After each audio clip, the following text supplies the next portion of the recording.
Muy buenas, muy buenos días, tarde, noche, depende de cuando nos veas.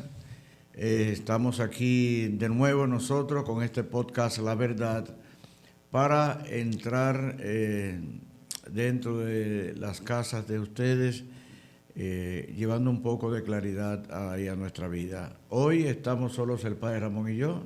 Sí, Jordi no puede venir por este día, pero entonces lo haremos mano a mano Entonces, muy bien. Manuel tampoco, o sea que nos han dejado solos, pero bueno, mejor solo que mal acompañado. Eso sí que es cierto. Mejor solo que mal acompañado. Hoy vamos a continuar con nuestro tema acerca del sufrimiento, que es un tema que debe ser de actualidad siempre, porque nunca dejará de haber sufrimiento aquí en la tierra, nunca dejaremos de tenerlo. Adelante, padre, con esta parte que usted tiene ya para terminar con la parte del cielo. Bien, lo que hoy vamos a hablar justamente es nuestra participación en el sufrimiento de Cristo. Porque, ¿qué sentido tiene el sufrimiento humano, nuestro propio sufrimiento?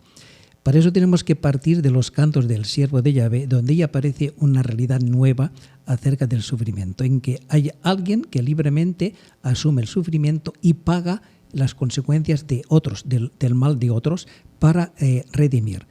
De forma que el sufrimiento tiene también, hay una forma de sufrimiento en que uno se ofrece voluntariamente a entrar en el sufrimiento para que otros no sufran, para que otros sean salvos. De hecho, de alguna manera, esto ya lo intuyó el libro de Job. Cuando intuye, no entiende, no tiene una explicación para el sufrimiento, pero dice que esto está dentro del secreto de Dios. Algo habrá, tiene que haber una explicación y esta explicación la tiene Dios.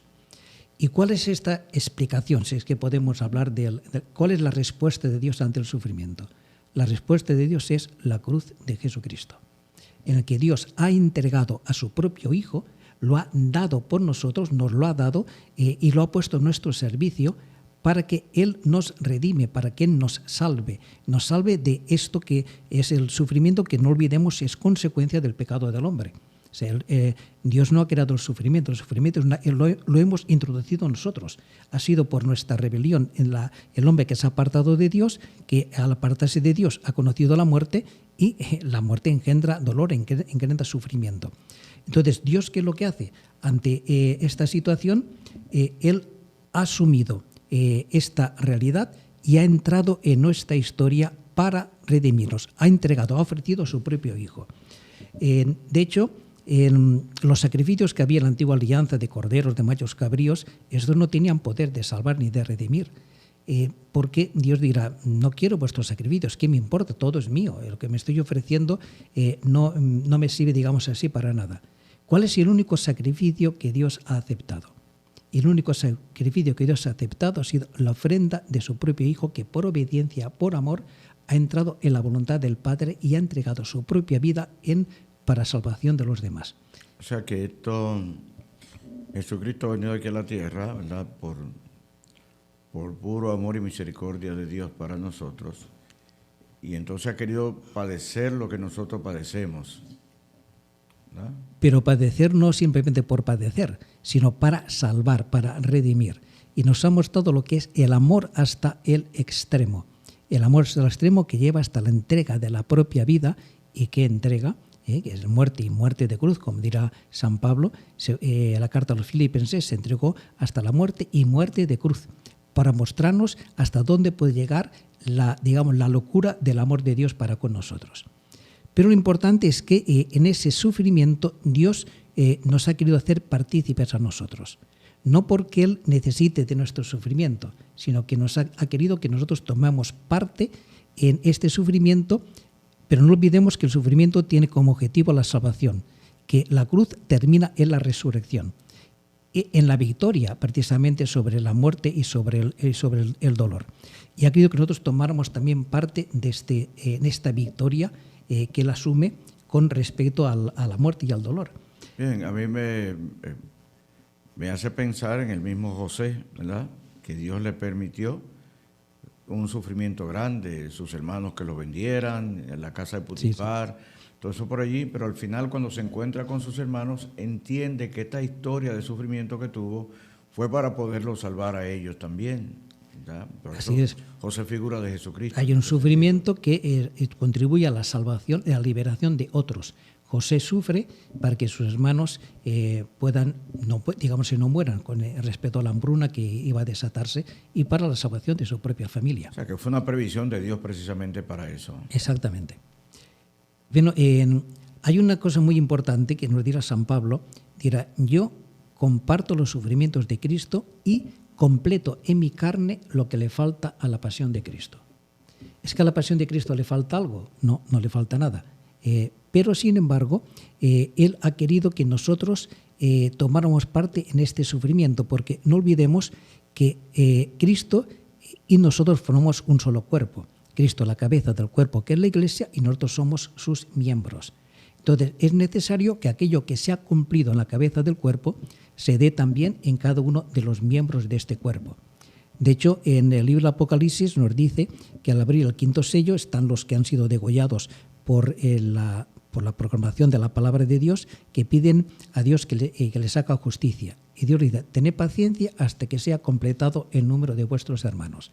Es decir, hasta que todos aquellos que Dios ha previsto que formen parte del cuerpo de Cristo, que participen del sufrimiento de Cristo y completen con ello, contribuyan a la redención del mundo, hasta que no esté completo este cuerpo de Cristo, digamos así, no vendrá el fin de la historia, el fin del mundo. Por eso es que San Pablo dice que se gloría en los sufrimientos que ha padecido. Así es. Porque contribuye precisamente a la salvación de tanta gente que le predicó precisamente con estos sufrimientos. Y lo enumera uno por uno con mucho orgullo, cosa que cualquiera no lo haría como... Sí, peligros en el campo, peligros en el mar, peligros en la ciudad, sí. por todas peligro partes. De mi compatriota. Y de los que no son compatriotas, de todas partes. De hecho, hay un episodio muy importante en los evangelios, que es el episodio de la transfiguración, en el que Cristo se muestra en todo su esplendor, en toda su gloria delante de sus discípulos. Pero ¿de qué está hablando? Dice que aparecen allí Moisés y Elías y están conversando con él. ¿De qué están conversando? Están conversando de su próximo tránsito que iba a cumplir en Jerusalén. Es decir, que esa glorificación concluye en Jerusalén, en la entrega de su propia vida. Y cuando Jesús sube a Jerusalén, recordemos el Evangelio de San Juan, que gritará Jesús, mi alma está triste hasta la muerte, pero ¿qué voy a hacer? Padre, aparte de mí este cáliz. Dice, pero si justamente yo he venido aquí para beber este cáliz. Sí. Padre, glorifica a tu Hijo. Y dice que hay una voz que dice, lo he glorificado y de nuevo le glorificaré. ¿Y qué es glorificar el nombre de Dios? Uno puede alabar y glorificar a Dios cuando ve las obras grandes, inmensas, que Dios ha hecho con nosotros. Cuando Dios sacó a Israel de Egipto, lo hizo atravesar a través del mar, a través de la muerte, y lo llevó a la libertad. Dice que el pueblo entonó un canto de alabanza, un canto de glorificación a Dios. Allí Dios mostró su gloria. Cuando ve una acción grande así. Una acción grande. Pues bien, ahora va a mostrar una gloria inmensa, una acción inmensamente mayor. No solamente va a liberar a un pueblo de la esclavitud de otro pueblo, sino que va a liberar a la humanidad entera de la esclavitud del pecado. Esto es lo que va a hacer Cristo. Por tanto, al principio está la gloria y al final está la gloria, porque no olvidemos que la cruz termina en la resurrección. Por tanto, no es el sufrimiento el objetivo, no es el sufrimiento el final. El final es la glorificación del nombre de Dios. Es decir, que ver las obras inmensas que Dios hace a nuestro favor. Y esa obra inmensa que Dios ha hecho a nuestro favor es justamente ir a la locura del amor, de entregar a su propio Hijo para nuestro bien, para nuestra salvación. Una pregunta, Padre. ¿No pudo haber Dios buscado otra manera para salvarnos a nosotros? ¿Por qué precisamente de esta manera? ¿Por qué mandando a su Hijo aquí a la tierra para que sufra y asociarnos nosotros a Él con este sufrimiento? ¿No había otra manera de hacerlo? Vamos a ver, tenemos en cuenta una cosa, que el sufrimiento viene de la malicia de los hombres. O sea, el sufrimiento estará siempre presente en nuestra vida, no hay forma de evitarlo. ¿Por qué? Porque el sufrimiento es consecuencia del pecado. Tanto el sufrimiento va a haber siempre. Ya dijimos el otro día que para quitar el sufrimiento Dios tendría que quitarnos la libertad, pero eso nos aniquilaría como personas y entonces no podría haber esta relación de Dios con nosotros, no podría Dios mostrarnos su amor, no podría hacernos deificarnos a nosotros, que seamos uno con Él. Por tanto, dado que el sufrimiento es inevitable y no se puede quitar, dado el pecado del mundo, entonces Cristo viene a redimirnos, pero redimirnos se encuentra con un mundo que está dominado por el pecado. Y este mundo va a ser contrario. contrario de Cristo. Por tanto, Cristo va, como ha sufrido, va a sufrir contradicción, persecución, muerte, cruz, va a sufrir. Y exactamente igual van a sufrir sus discípulos, porque se van a encontrar en una situación igual, en un mundo de pecado, y entonces si yo anuncio la verdad a un mundo que vive en la mentira, va a haber enfrentamiento. Si yo, el cristiano es la luz del mundo, que vive en un mundo que vive en la oscuridad le molesta la luz y por tanto va a intentar rechazar esto. Igual que por eso Cristo dirá, como me han perseguido, también a vosotros os perseguirán. Muy bien. Tanto es inevitable esta. Ahora bien, quizá ¿por qué este sufrimiento tan grande? En primer lugar, porque, mira, Dios nos toma a nosotros muy en serio. Supongamos, por ejemplo, una persona que es una persona muy importante, todopoderosa, que alguien le ofende o alguien le molesta, puede despreciar. Bueno, este es un insignificante. Dejen ese loco que hable lo que le da la gana. ¿No? Sí. Sin embargo, Dios no hace eso con nosotros, porque nos toma muy en serio. Porque, de alguna manera, el pecado le hiere a Él. No es porque nuestro pecado le pueda herir. A Dios no le puede herir nada. De hecho, los salmos gritarán, estos que levantan su arco contra mí, piensan que sus flechas van a llegar hasta el cielo, no caerán más bien sobre sus propias cabezas. Sí. Tanto el pecado a Dios no le afecta, nos afecta a nosotros, va en contra nuestra. Sin embargo, Dios, ¿por qué Él sufre? Sufre porque nos ama. Simplemente sufre porque Él está sediento de nuestro amor y ve que el pecado nos destruye y el pecado nos va. Por eso Dios, viendo el sufrimiento del hombre y el sufrimiento a dónde puede llegar el pecado, Dios ha entrado y ha venido para liberarnos justamente de este sufrimiento, asumiendo toda la realidad del odio y el odio del hombre puede llegar a estos extremos. Lo estamos viendo estos días en lo que está pasando con Israel y Gaza, el odio de dos pueblos que hasta dónde puede llegar. Pues bien, por eso Cristo asume toda esta realidad y se hace copartícipe de esta situación. Y digamos así, Dios puede haber redimido de forma más sencilla, más simple, pero nunca hubiéramos conocido hasta dónde llega la profundidad del amor de Dios, que llega hasta el extremo de entregarse por nosotros hasta el final, de amarnos hasta el extremo. Por eso la cruz de Cristo es la muestra más palpable de lo que es Dios, lo que es el amor, hasta dónde llega el amor. A mí lo que me hace sentir bien de todo esto es que, como usted decía el otro día, no es que Dios tenga un amor a toda la humanidad, sino que no tiene. Es que la humanidad no existe. La humanidad no existe. Es un concepto, existimos nosotros. Dios nos ama a nosotros, te ama a ti, me ama a mí, nos ama personal. El amor de Dios es personal a cada uno. Okay. Pues bien, de ahí nosotros somos muy selectivos, padre, ¿verdad? Sí. Uno piensa, ¿cuántos dominicanos habrán en Israel ahora que estén sufriendo? Sí, habrá algunos. Gente, ¿verdad? Pero somos muy selectivos nosotros. Sí. Bueno, Dios también lo es, entonces, mirando ese punto de vista, porque nos ha elegido, entonces, personalmente a cada uno. Nos ha elegido y nos ha asociado a participar de los padecimientos de Cristo. De hecho, tenemos en lo largo de la historia tantísimos mártires que se han hecho partícipes del sufrimiento de Cristo, que han muerto amando y perdonando a sus enemigos. Y no solamente los mártires físicos, que ya hemos dicho otras veces que el tiempo de los mártires es el que estamos viviendo ahora. En este momento hay muchísimos hermanos nuestros que por la defensa de la fe, amando y perdonando a sus enemigos, están dando la vida. Por físicamente. Cierto, me dijeron que están haciendo una película Max de San Maximiliano Kolbe. Ah, sí. Hablando sobre un mártir ahora muy reciente, ¿verdad? Muy reciente, la Segunda Guerra Mundial. Pero hay mártires el siglo XX ha sido, digamos así, súper prolijo en mártires en todas partes. Entonces, podríamos hacer todo un podcast hablando de los mártires del siglo XX, que ha sido terrible. Pero no solamente los mártires, también los confesores. ¿Cuánta gente ha confesado? Podemos hablar de los mártires, por ejemplo, podemos hablar de un Tomás Moro, que por defender sus convicciones, su conciencia, pierde la cabeza, es decapitado. Una Juana de Arco, que muere en la hoguera perdonando sus detratos a sus enemigos. Tantísimos otros. O también sufrimiento, por ejemplo, de los confesores, de aquellos que han asumido... Confesores de fe, padre. Confesores de fe. No confesores del sacramento, sino confesores de la fe. Creo que hablamos Para que aclaremos, creo que hablamos otro día de Teresa de Calcuta, de lo que estuvo sufriendo durante 50 años, lo que llaman la noche oscura del alma. Y esa, en las cartas que ella escribió a su director espiritual, que es recogidas en un libro que dice Ven, sé mi luz, ella nos expresa cuál es el sufrimiento que ella por la que atravesó y el sentido que tiene este sufrimiento. Gracias a este sufrimiento, cuánta gente se encontró con Dios. O podemos ver el caso del Padre Pío crucificado con Cristo durante 50 años. O tantísimos otros. Yo recuerdo, por ejemplo, el caso de Francisco Javier, que quería evangelizar a China. Lo tenía todo preparado.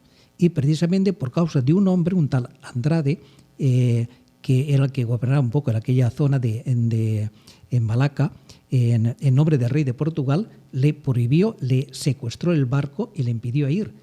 Y a pesar de que Francisco le rogó, incluso le amenazó con la excomunión, porque él era legado papal y además embajador del rey de Portugal. En cambio, aquel se negó totalmente y Francisco tuvo que ir prácticamente a la aventura y allí murió frente a las puertas de China, solo y abandonado de todos, entrando y aceptando el morir solo y abandonado de todos. Este sufrimiento de Francisco va a ser lo que va a propiciar un día la conversión de China, por decirlo de una forma. Pues bien, todos hemos sido asociados a este sufrimiento. Por eso, cuando recordamos en aquel episodio que aquellos dos hermanos, Santiago y Juan, van a pedirle a Jesús, queremos estar uno a tu derecha y otro a tu izquierda, cuando tú estés en tu reino. Y Jesús les preguntará, ¿no sabe lo que estáis pidiendo? ¿Podéis beber el cáliz que yo voy a beber? Y ellos dicen, sí, podemos. Y Jesús les dice, mi cáliz lo beberéis. Es decir, el Señor nos llama y quiere hacer partícipes a nosotros de entrar en su sufrimiento para que este sufrimiento tenga poder salvador, un poder redentor. Se nota que Santiago y Juan tenían otro concepto del reino de Cristo. Uh-huh. Tenían el concepto muy humano en ese momento. Sí, y tanto. Porque un día que no lo quisieron dejar en un pueblo samaritano, pidieron que al Señor que cayera fuego sobre del y Jesús dijo, no sabéis qué espíritu tenéis. No saben qué espíritu tienen, ¿verdad? Los hijos del trueno. Ese no es el espíritu de Dios. El mal no se vence nunca con el mal. La violencia nunca se resuelve con más violencia. La única forma de vencer el mal es yo cargar con tu mal, con tu pecado. Y dice, no importa, yo te amo, yo te perdono. Es el amor a los enemigos. Que es lo que Cristo nos ha pedido a nosotros, porque Él nos ha querido asociarnos a su sufrimiento cuando nos ha dicho, y bueno, en el momento de su pasión, Pedro dirá, Señor, ¿por qué yo no puedo ir contigo? Y Jesús le dirá, mira, a donde yo voy, tú no puedes venir ahora, me seguirás más tarde. Ahora no, porque ahora no tiene el Espíritu de Cristo, no tiene la capacidad para amar al enemigo, para dar la vida por el otro. Pero más tarde, cuando reciba el Espíritu Santo, lo hará, y Pedro lo hará, y todos los apóstoles lo harán, darán la vida por Cristo. En su momento, ahora no. Pero les dirá, mira, cuando yo os doy un mandamiento nuevo, amaos unos a otros como yo os he amado, como os he amado yo. Es decir, que nos invita a nosotros a tener el mismo amor que Cristo ha tenido para con nosotros. Un amor que es amor a todos, amor al enemigo, el cargar, el devolver mal por mal, bien por mal, bendición por maldición. Y esto está llamado a hacerlo el cristiano, pero no con sus propias fuerzas, sino con las fuerzas de Cristo. Y ha hecho también lo mismo de otra manera. Dice, comed este pan y bebed este cáliz hasta que yo vuelva. Tanto hasta que vuelva Cristo, la misión de la Iglesia durante este tiempo, hasta que la segunda venida de Cristo, es comer el pan y beber el cáliz, es decir, celebrar y vivir la Eucaristía. ¿Y qué es comer de este pan y beber del cáliz? Pablo dirá, cada vez que comemos de este pan, anunciamos la muerte de Cristo y proclamamos y bebemos de este cáliz, proclamamos su resurrección. Tanto participar en la Eucaristía significa que yo participo en la entrega de Cristo. Al igual que Él, estoy cargando con el pecado del otro y estoy amando a aquel que me está haciendo daño. Por eso cuando el presidente, tomando el pan, dirá, esto es mi cuerpo que se entrega por vosotros, ¿de qué cuerpo está hablando? Obviamente está hablando del cuerpo de Cristo. ¿Pero quién es el cuerpo de Cristo? Cristo es la cabeza del cuerpo, nosotros somos sus miembros. Tanto nosotros estamos asociados a este cuerpo que se entrega, a esta sangre que se derrama. Por tanto, esto es mi cuerpo, esta es mi sangre, es el cuerpo y la sangre de Cristo, pero yo soy el cuerpo de Cristo. Tanto es mi cuerpo que se entrega, es mi sangre la que se derrama. Y esto es lo que me hace a mí cristiano, el ser partícipes de la Pascua de Cristo, de la entrega de Cristo por amor a nosotros para nuestra salvación, pasando por la muerte y la resurrección. Esto es lo que me hace a mí cristiano. Sin la Eucaristía no hay vida cristiana. No se puede ser cristiano si uno no está unido a Cristo en su Pascua, si no es uno con Él. Yo recuerdo en una ocasión que vino una señora a hablar conmigo porque tenía un problema en su casa. Su marido tenía, digamos, otra sucursal con otra señora y tenía varios hijos con esta otra señora. Y se quejaba de que no le atendía a ella, no atendía a sus hijos, digamos, ilegítimos. Y dice, yo ya no aguanto más, voy a echar a mi marido de casa. Yo le hice una pregunta, ¿tú vas a misa? Dijo, sí. Dice, ¿y tú comulgas? Dice, sí. Entonces, ¿qué me estás preguntando? Porque si tú estás comulgando, tú estás diciendo que tú estás con Cristo cargando con el pecado de tu marido y que tú no le puedes amar, le puedes perdonar. Tú puedes, por tanto, entrar y mostrarle a tu marido que a pesar de lo que le está haciendo, tu amor no se aparta de él, como el amor de Dios para con nosotros no se aparta de nuestro lado a pesar de nuestras ofensas y de nuestros desprecios. Por tanto, tú tienes la oportunidad de ser cristiana, al igual que Cristo, cargar con el pecado, en este caso de tu marido, y poder mostrar que ahí se puede amar y ahí se puede vivir. Porque eso es lo que hace un cristiano. El cristiano está llamado a hacer... Atención, no es que nosotros estamos justificando el pecado de él. En absoluto. En absoluto. No estamos justificando el pecado ni la acción de un hombre que está cometiendo adulterio. Jamás en la vida pudiéramos hacer. Más bien estamos yendo a la actitud de la mujer, de amar. De amar. Amar al pecador.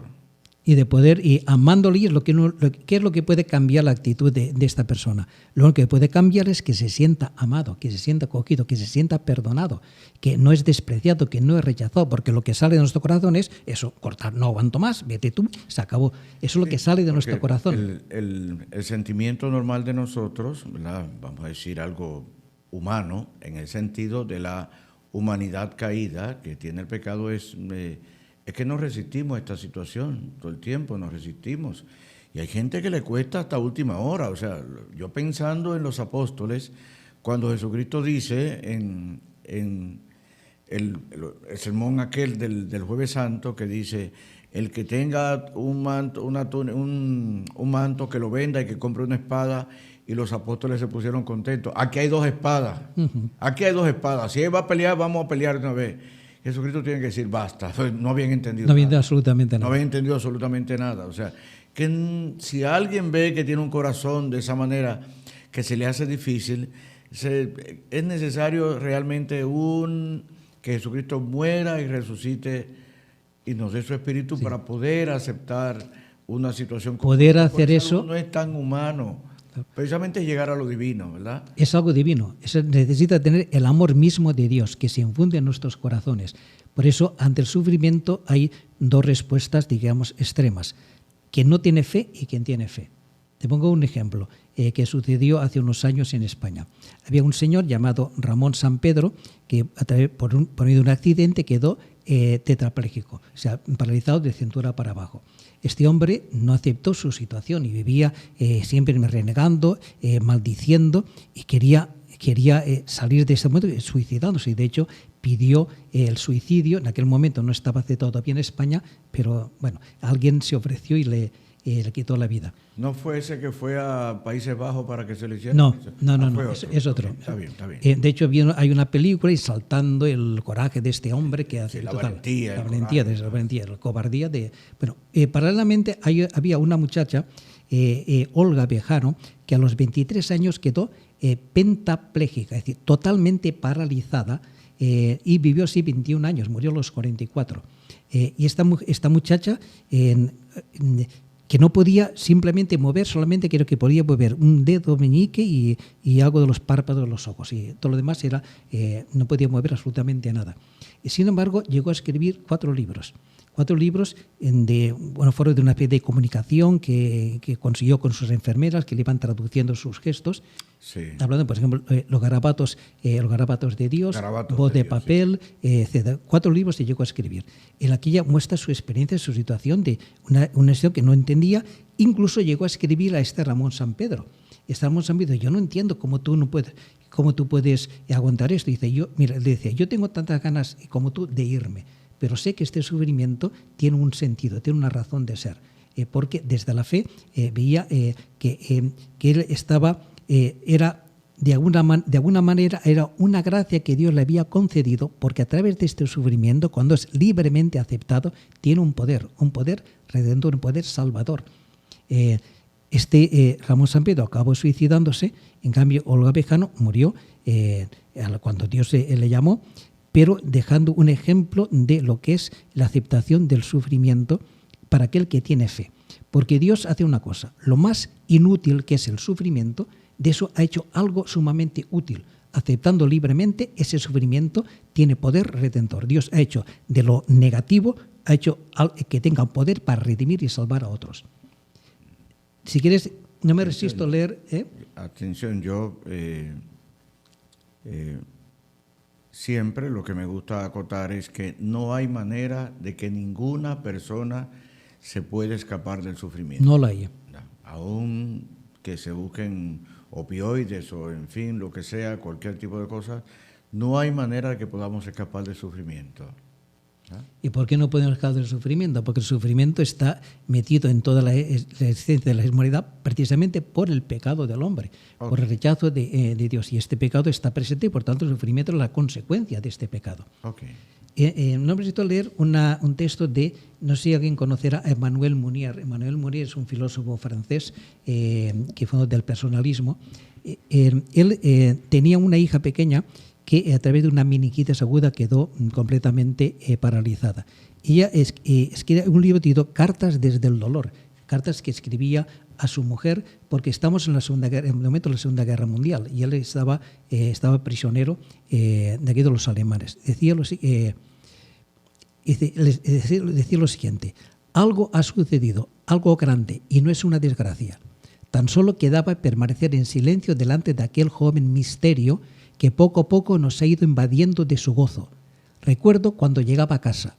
Me acercaba a este pequeño lecho sin voz como a un altar, algo sagrado en el que Dios hablaba por medio de un signo.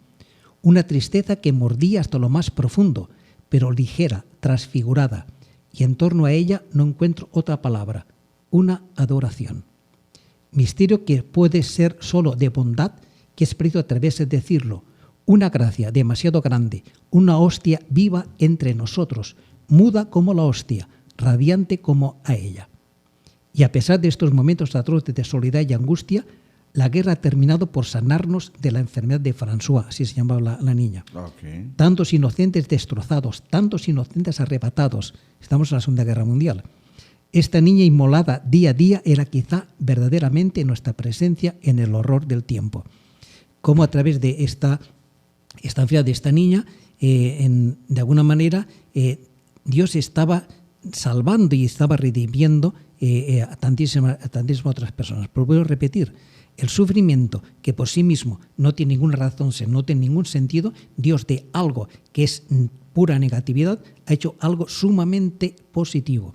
Cuando este sufrimiento alguien lo asume, lo acepta libremente por amor, este sufrimiento tiene un poder de redimir a los demás. Cuando alguien recibe una ofensa y en lugar de devolver la ofensa, ama y perdona a su enemigo, salva, redime a él y al enemigo. ¿Qué es lo que está pasando? El problema que, no solamente en Israel y Gaza, sino en tantísimas guerras que en este momento hay 12 guerras en todo el mundo. Solamente nosotros hablamos de esta y la de Ucrania, pero hay otras muchas más que están por ahí, están ahí corrientes, por ejemplo en Sudán, por ejemplo en Yemen, por ejemplo en Somalia. Bueno, no vamos a enumerarlas todas. ¿Y por qué estas guerras? Porque hay, ante una ofensa supuesta o real, se responde con otra ofensa. Y por tanto eso crea odios y crea rivalidades y crea cosas hasta llegar a los extremos que estamos viendo. ¿Cómo se resuelve este problema? La única forma de resolverlo es, muy bien, tú me has ofendido, yo entro y yo no te devuelvo mal por mal. sino perdón y bendición. Esta es la única forma de superar el mal del mundo. Y es lo que ha hecho Dios. ¿Cómo supera el mal del mundo? Con el amor. Porque hay la única fuerza más grande que la muerte es el amor. Y eso es lo que está haciendo Dios. Tanto, ¿por qué este sufrimiento tan atroz, digamos así? ¿Por qué Dios nos ha redimido a través de la cruz de Cristo? Simplemente no, porque Dios ha tomado muy en serio nuestro sufrimiento y porque nos ama indeciblemente y porque nos ama, le importamos, tiene muy en serio lo que es porque el sufrimiento y el pecado, mejor dicho, el pecado, que es la causa del sufrimiento, puede llevarte a un sufrimiento terrible, veíamos el otro día, que es a la condenación eterna. Y por tanto, el apartarte totalmente de Dios, pero si tú estás lejos de Dios, esa es la frustración de tu ser, porque nuestro ser ha sido creado para la comunión con Dios. El mayor fracaso, el mayor sufrimiento, el mayor mal, por eso decimos, líbranos del mal que puede tener el hombre, es la ausencia de Dios, que Él se aparte voluntariamente de Dios. Dios nunca se apartará de nosotros, somos nosotros los que nos apartamos de Él. Y esto es el mal supremo. Por tanto, Dios, que conoce la profundidad de lo que a dónde puede llevar el pecado, Él ha asumido esta realidad y se ha entregado totalmente y nos ha dado algo que es inmensamente más grande que el pecado, que es el amor total de Dios, y ese amor es el que nos da a nosotros como cristianos. Porque el cristiano no es una persona como otro cualquiera, tiene un poder que no tienen las demás personas, tiene el poder de amar como ama a Dios. El poder, por tanto, de perdonar a su enemigo, incluso de morir y dar la vida para que el otro, dar la vida por sus enemigos, por aquellos que le están matando. O sea que, de todas maneras, pensando yo ahora, Padre, y reflexionando un poco sobre lo que usted dice, hay un sufrimiento que Dios nos permite a nosotros, en primer lugar, para nuestra propia salvación, ¿verdad? Sí. Dice, yo corrijo a quienes amo. A quienes amo. Yo corrijo a quienes amo. Y dice también esta misma carta a los Hebreos que toda corrección lleva a un sufrimiento, como que no se acepta. Sí. Yo pensando sobre eso, toda corrección. ¿Es verdad que toda corrección no se acepta? Óyeme, me parecía como que era una exageración. De hecho, me pareció una exageración. Hay personas que te corrigen y que tú lo aceptas.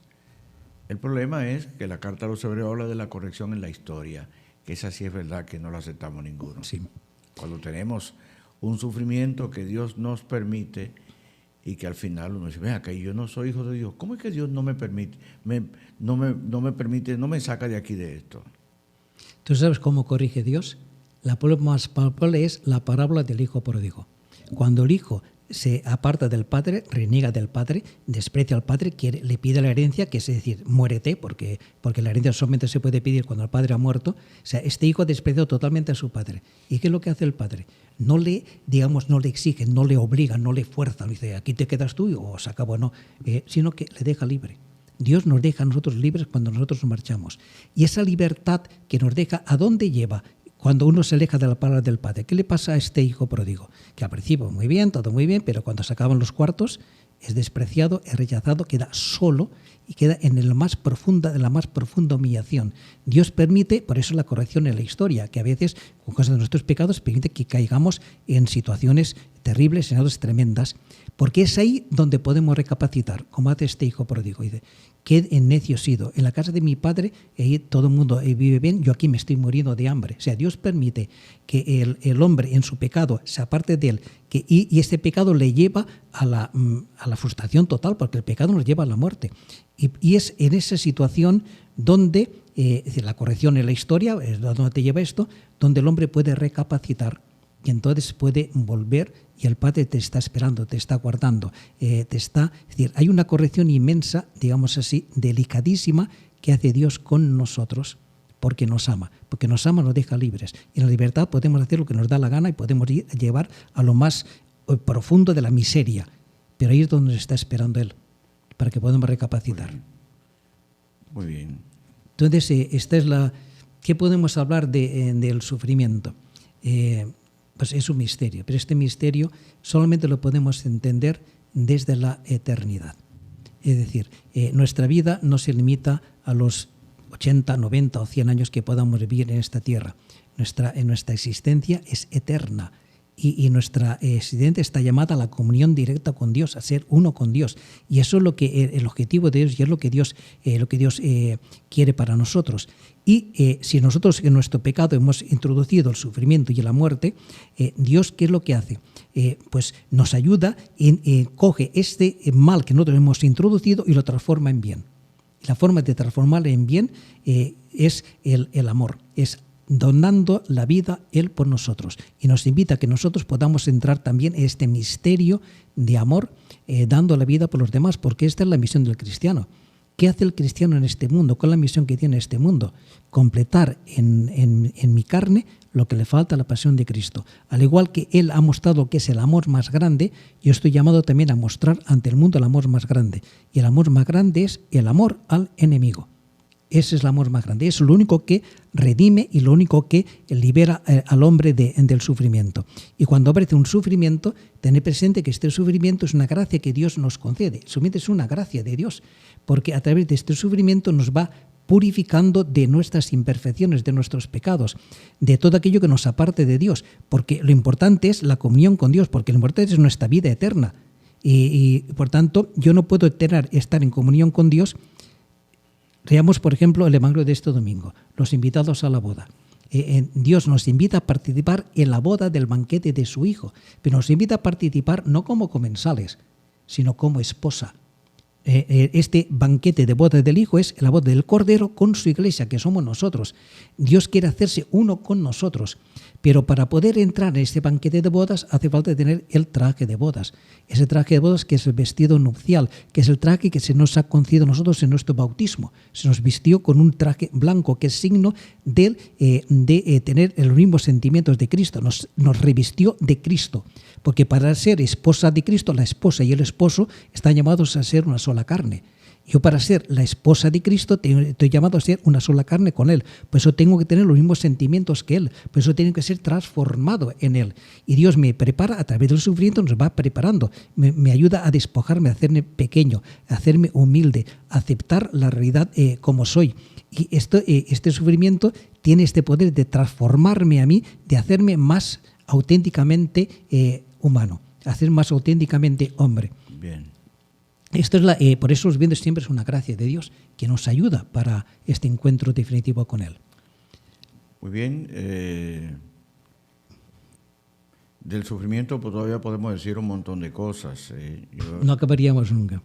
No acabaríamos nunca, ¿no? O sea, yo tengo una experiencia con esta muerte reciente de mi madre, que hemos tenido un año en casa y hemos sufrido y verla sufrir a ella, y ha sido redentor realmente. Tanto nosotros que pudimos entregársela al Señor con bombos y platillos, gracias a Dios, y también ha servido para nosotros, que nos ha hecho incluso, yo voy a decir una palabra más humano, a la humanidad de Cristo.